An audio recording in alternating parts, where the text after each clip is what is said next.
Hello class 11, welcome back to our channel Shikshak junction. क्योंकि अब नहीं तो कब, yes we are back with a new lecture. और ये लेक्चर उसी का कंटिन्यूएशन होने वाला है जो आपने लास्ट लेक्चर में देखा था।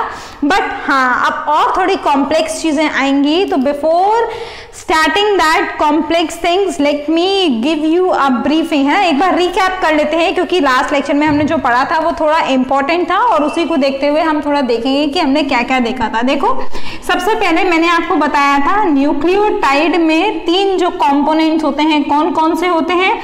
हमारी शुगर होती है, उसके बाद हमारा नाइट्रोजनस बेस होता है और साथ में होता है हमारा फॉस्फेट ग्रुप।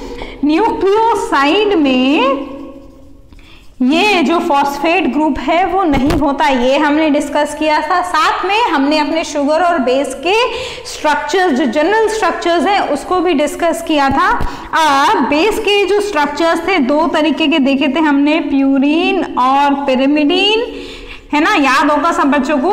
प्यूरीन और पिरिमिडीन के जनरल स्ट्रक्चर्स देखे थे। जो मैंने आपको एक मेन पॉइंट बताया था वो अभी इस लेक्चर में काम आने वाला है, तो उसको मैं फिर से एक बार बता देती हूँ।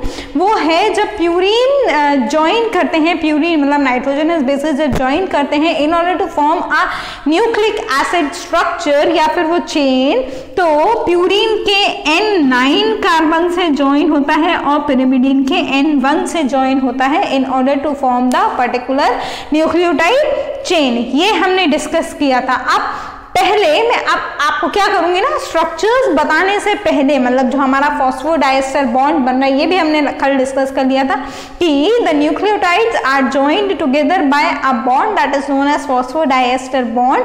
But before making that particular bond, I will first give you the naming of the nucleotide as well as the nucleoside on the basis of the variety और number of purine and pyrimidine। उसके basis पर मैं आपको जो nucleoside कैसे जो nomenclature है वो होता है और न्यूक्लियोटाइड का जो नॉमेनक्लेचर है वो दूंगी।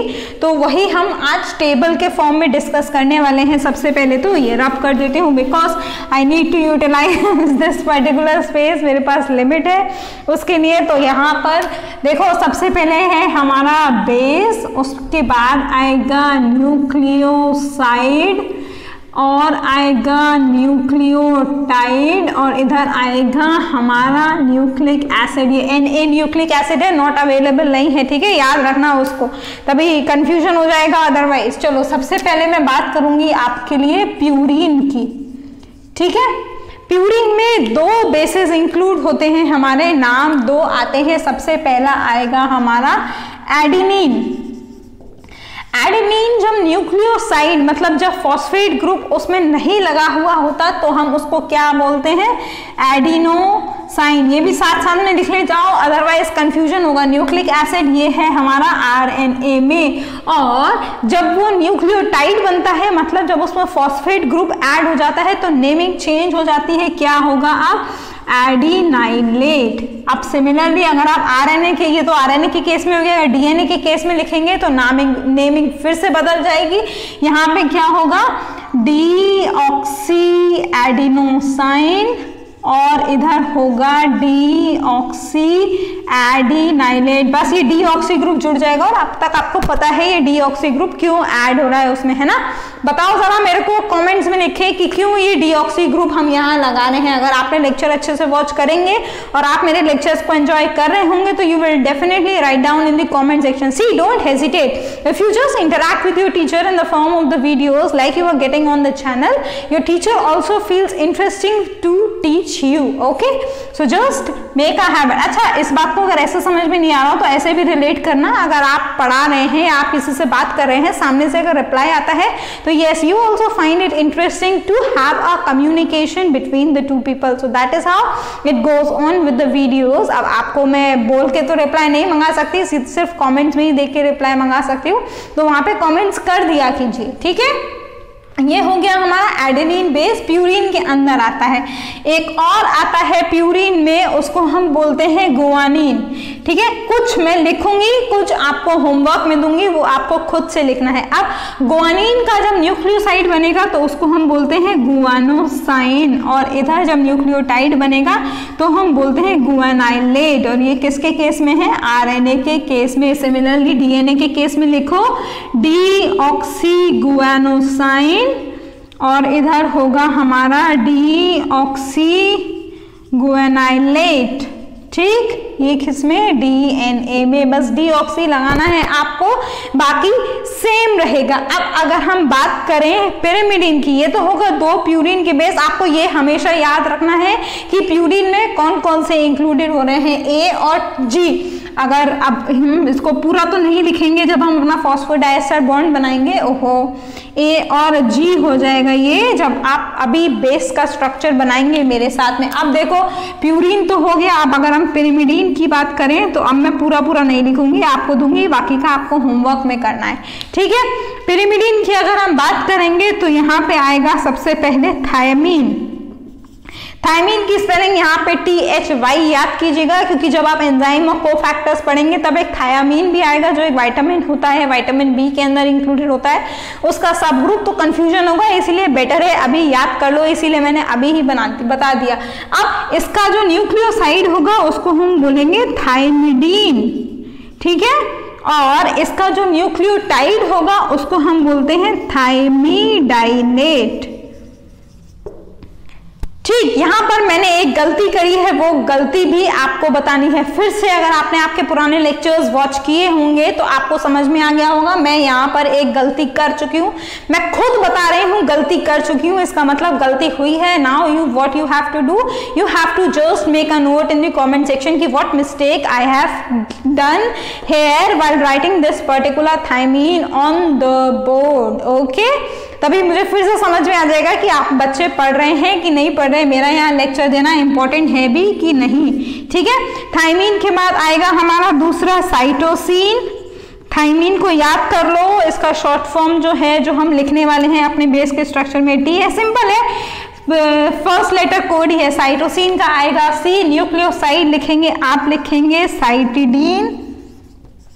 ठीक है, न्यूक्लियोटाइड के केस में हो जाएगा ये साइटिडाइलेट। पिरिमिडीन के केस में डाइलेट आ जाता है, ये होगा हमारा आरएनए का केस। डीएनए का केस, चलो इसका भी लिख देती हूं मैं, क्या है? डीऑक्सीसाइटिडीन, और इधर होगा हमारा deoxycytidylate. And just writing the structure so that you don't have any confusion कि क्या होता है। ये होगा हमारा डीएनए का केस में डीऑक्सी लग गया सी। इसी तरीके से एक और पिरिमिडीन मैंने बताया था, यूरासिल। यूरासिल के केस में सिर्फ आरएनए का ही केस होगा, क्या लिखेंगे हम? यूरिडीन और यूरिडाइलेट, आरएनए का केस 3rd नंबर यहाँ पर ही लिख देती हूँ मैं। चलो यहीं पर लिख देती हूँ यूरिडीन या यूरासिल, आपको खुद से बनाना है, ये भी आपके लिए होमवर्क है। You have to write down the structures on your own. ठीक है, this is your homework, you have to do that and come prepared in the next lecture. तभी आपको फीलिंग आएगी कि yes you are getting the lectures as if the teacher is in front of you, है ना। तो ये हो गई पूरी टेबल जो आपको ध्यान में रखनी है। आप इसके अलावा, आई होप ये टेबल सबने मेरे साथ साथ में बना ली होगी। इसके अलावा जब डीएनए का केस आता है सपोज, तो जैसे ये है हमारा डीऑक्सीएडिनाइलेट, इसको हम एक और नाम भी देते हैं, और वो नाम की जरूरत आपको तब पड़ेगी जब आप और ज्यादा कॉम्प्लेक्स स्ट्रक्चर्स में लिखने लगेंगे। कैसे? पहले तो उसके लिए मुझे ये टेबल ही रब करनी पड़ेगी, उसके बाद मैं आपको बता पाऊंगी। मिस्टेक बतानी है आपको कमेंट सेक्शन में मेरे को लिख के, तभी मुझे पता चलेगा कि you people are enjoying the lectures, otherwise not. ठीक है, अगर आप लोग ढंग से सुन रहे होंगे फुल लेक्चर तभी आपको मिस्टेक समझ में आएगी, अदरवाइज नहीं आएगी। और अगर समझ में आ गई तो अच्छी बात है, अगर समझ में नहीं आई तो भी मेरे को कमेंट सेक्शन में लिख के बता दीजिएगा, मैं खुद ब खुद बता दूंगी क्या मिस्टेक की थी मैंने। ठीक, चलो देखो, अब मैंने आपको बताया कि डीऑक्सीएडिनाइलेट, ये जो डीएनए के केस में हमारा न्यूक्लियोटाइड प्रेजेंट है, उसका एक और नाम होता है। वो नाम होता है क्या? इसको हम एक ऐसे ही सारे केस में, सिर्फ एडिनाइलेट का एडेनिन के केस में नहीं, सारे न्यूक्लियोटाइड बेसिस के केस में, मतलब हमारा AT, GC चारों केस में इसके ऐसे ही नाम दिए जाते हैं। क्या होगा? Deoxy adenosine. ठीक, ये तो वही हो गया जो हमने अपना न्यूक्लियोसाइड लिखा था। अब इसके बाद में क्या करना है आपको? 5' पोजीशन पर क्या लगाना है? हमें लगाना है मोनोफॉस्फेट। तो ये बनेगा हमारा न्यूक्लियोटाइड। देखो मैंने कुछ नहीं किया, अगर आप लॉजिक से समझेंगे तो आप हर केस का बना पाएंगे। क्या हुआ? ये हमारा न्यूक्लियोसाइड का नेम था। अब मैंने बताया आपको न्यूक्लियोसाइड और न्यूक्लियोटाइड में डिफरेंस है फॉस्फेट ग्रुप का। फॉस्फेट ग्रुप 5' पोजीशन पर ऐड होता है शुगर के मॉलिक्यूल में। यही फंडामेंटल अभी हम न्यूक्लिक एसिड की जो चेन है उसको बनाने के लिए भी यूज करने वाले हैं। तो हमने क्या देखा? डीऑक्सी एडिनोसाइन 5' पोजीशन पर मोनोफॉस्फेट ग्रुप ऐड कर दिया। इसको हम ये बोलते हैं, अगर इसकी शॉर्ट फॉर्म लिखें तो ये बनेगी DAMP, deoxy adenosine monophosphate. This is the full form, short form of this particular thing goes on. ऐसे ही सिमिलरली थाइमीन की क्या बनेगी? लिख लो DTMP। ठीक, साइटोसिन की DCTP, गुआनाइलेट की या गुआनिन की DGTP। सबकी फुल फॉर्म ऐसे ही बनानी है आपको। जैसे ये हो गया डीऑक्सी एडिनोसाइन, ये डीऑक्सी थाइमोसाइन या फिर डीऑक्सीथाइमिडाइलेट होगा वो वहां पर, है ना, क्योंकि पिरिमिडीन है। डीऑक्सी साइटोसाइन हो जाएगा यहाँ पर साइटिडीन। ठीक, और ऐसे ही GTP में डीऑक्सी गुआनोसाइन ATGC। हमें याद रखना है प्यूरिन का केस। प्यूरिन में क्या है? A और G, पिरिमिडीन में T, C और U। ये आपको हमेशा ध्यान रखना है। उसी बेसिस पर अभी जो हमने टेबल पढ़ी थी उसके बेसिस पर हमारे नाम चले जाएंगे। ये नाम आपको मदद करेंगे जब आप फर्दर और जो हमने फंक्शंस पढ़े थे अपने न्यूक्लिक एसिड्स के, उसको आप देखेंगे तब काम में आने वाले हैं हमारे ये। अब ये जो हमने DATP, DAMP, TMP, CTP और GTP का स्ट्रक्चर्स जो लिखा है, ओहो देखो यहाँ पर भी एक गलती हो गई है ना। ये गलती इसलिए हुई क्योंकि ये ATP ट्राइफॉस्फेट ग्रुप आ गया था, इसीलिए ये हुआ। देखो ये CMP होगा, ये भी GMP होगा। ठीक है, चलो अब देखो यहाँ पर जैसे ये DAMP का जो स्ट्रक्चर लिखा है या जो नाम लिखा है उसका अब आप स्ट्रक्चर कैसे बनाएंगे? सारों का सेम होता है, अगर एक का बनाना आ गया तो बाकी सबका खुद ब खुद बनाना आ जाएगा। अब हमने क्या देखा? ये जो एडेनिन है हमारा वो है प्यूरिन। ठीक, प्यूरिन का स्ट्रक्चर कल हमने और आपने एक साथ बैठ के लिखा था। फिर से लिखो उस प्यूरिन का स्ट्रक्चर, और उस प्यूरिन में एडेनिन का स्ट्रक्चर लिखना है आपको।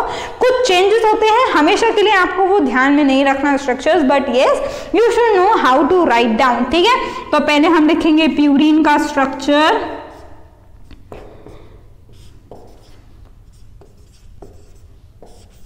ये था हमारा प्यूरिन का structure. Let me check, yes this was the structure of purine. अब मैंने आपको बताया था N9 पर हमारा जो शुगर का मॉलिक्यूल है या शुगर का जो पेंटोज शुगर का बेस है वो ऐड होगा। N9 पोजीशन होती है ये वाली, तो यहाँ पर हमारा जो शुगर है वो उसकी बैकबोन ऐड होगी। कैसे होगी? देखो ऐसे होगी। ये हमारा फॉस्फेट शुगर, पेंटोज शुगर, इसके साथ में यहाँ पर इस तरीके से ऐड होती है। ये हो गया HHHOH CH2OH। This is how the structure goes on. ठीक है, N9 प्यूरिन के N9 पर हमारा शुगर की बैकबोन ऐड हुई। इसी तरीके से हम अपना फॉस्फोडाइएस्टर बॉन्ड ऐड करेंगे और बनाएंगे हमारी पॉलीन्यूक्लियोटाइड चेन। ये किसका स्ट्रक्चर है? अच्छा यहाँ पर ये रह गया क्योंकि ये मैंने DAMP बनाया है, इसीलिए यहाँ पर एक ये ग्रुप एडेनिन में अमीनो ग्रुप ऊपर ऐड हो जाता है। ये हुआ हमारा एडेनिन, ये हो गया हमारा स्ट्रक्चर किसका? DAMP का।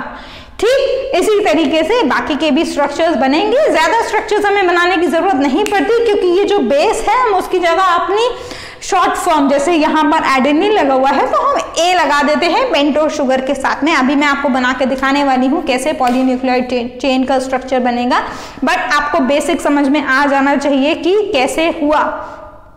अच्छा, अब मुझे लग रहा है ना कि शायद इस लेक्चर में बहुत सारी बातें स्ट्रक्चर्स की और नेमिंग की हो गई, तो ऑलरेडी लेक्चर थोड़ा कॉम्प्लेक्स होने वाला है आप सबके लिए, तो बेटर रहेगा कि आप लोग इस लेक्चर को देखें और जो मैंने पहली बात तो जो मिस्टेक्स बताई हैं उसको कमेंट्स में लिख के अगर समझ में आ गई तो वो भी लिखो, नहीं समझ में आई तो मेरे से पूछो, जिससे कि आपके जो कॉन्सेप्ट्स हैं वो क्लियर हो जाएं, ठीक है।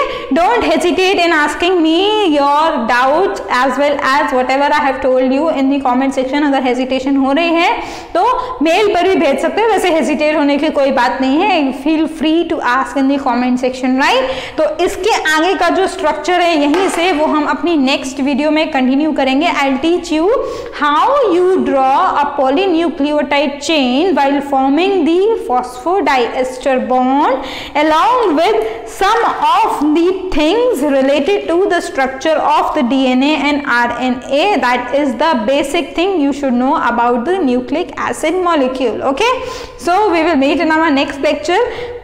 Till then, have a good day, all of you. Take care, stay safe, study hard. Do not waste your time in letting others first take an initiative to ask whatever you have doubt in the comment section. Just straight away ask me, right? And yes, if you want notes, that also you have to get in the comment section.